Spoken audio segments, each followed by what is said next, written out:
గొడవలు పడుతున్నారు. Right sir, ఏంటి మీరు అంటే హెల్త్ సరిగా లేదు, హ్యాండిక్యాప్ ఎందుకు వచ్చారు? I'm only Prabhas fan.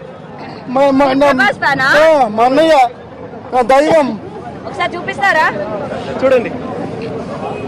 My God, health ఇలా ఉన్నప్పుడు ఎందుకు రావడం చెప్పండి? ఇంతమంది జనం ఉన్నారు కదా.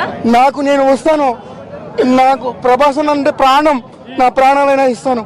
అవును, అప్పుడు చిన్న ప్రెస్ మీట్ లో లేకపోతే ప్రీ రిలీజ్ అంటే అలాంటి చిన్న తక్కువ మంది క్రౌడ్ వచ్చిన చోటికి మీరు వెళ్ళాలి కదా. ఇది ఎయిత్ ఫంక్షన్. నేను నా ఫంక్షన్ మీరు వెళ్తూ ఉంటారు, ఎక్కడ జరిగితే అక్కడికి వెళ్తాను. అది నా అన్నయ్య. ఎక్కడి నుంచి వచ్చారు మీరు? శ్రీకాళహస్తి, తిరుపతి డిస్ట్రిక్ట్. తిరుపతి నుంచి వస్తున్నారా మీరు? మీతో ఎవరిని తీసుకొచ్చారు? 8 మందిని తీసుకొచ్చాను. దేవుడా, అన్నయ్య కావాలి. ఒక్కసారి బాహుబలి మూవీ నచ్చేసుకున్నా. ఎలా అంటే ఎప్పటి నుంచి ఇష్టం మీకు ప్రభాస్ గారు? నాకు వర్షం మూవీ నుంచి ఇష్టము. వర్షం మూవీలో చిన్న ఏజ్, బాహుబలి నుంచి నాకు మెచ్యూరిటీ వచ్చింది. అప్పటి నుంచి మీరు అభిమాని. ఓకే, చాలా సేఫ్ గా వెళ్ళండి, సేఫ్ గా రండి. ఎందుకంటే జనాలు చాలా మంది ఉన్నారు. మీ గురించి మీరే కేర్ తీసుకోవాలి.